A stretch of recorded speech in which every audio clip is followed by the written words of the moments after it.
Un effort physique s'accompagne toujours d'un ensemble de modifications importantes dans l'organisme, tant au niveau de l'activité respiratoire que de l'activité cardiaque.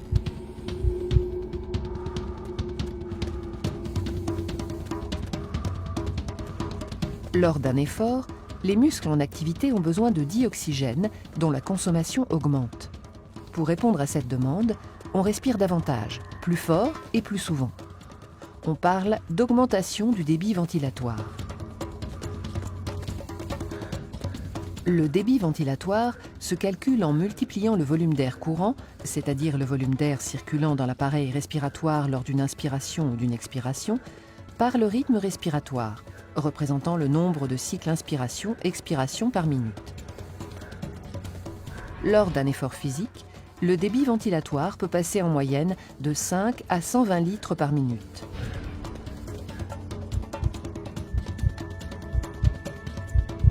Cette augmentation du débit ventilatoire résulte de l'accroissement du nombre de respirations, qui passe de 16 mouvements par minute environ au repos à une cinquantaine pendant l'effort.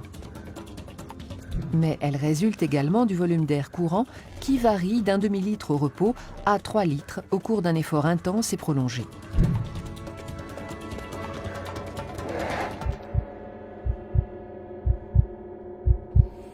L'organisme doit apporter dioxygène et nutriments en grande quantité aux muscles.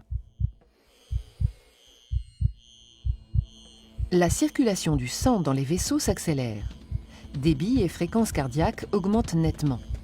La fréquence cardiaque ne dépassera toutefois pas une valeur limite, qui est approximativement donnée par la formule fréquence cardiaque maximum égale 220 moins l'âge en années.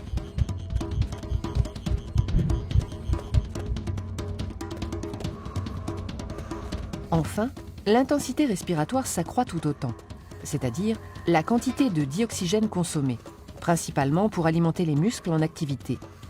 Cette consommation augmente jusqu'à une valeur maximale qui ne peut être dépassée et que l'on nomme la VO2 max.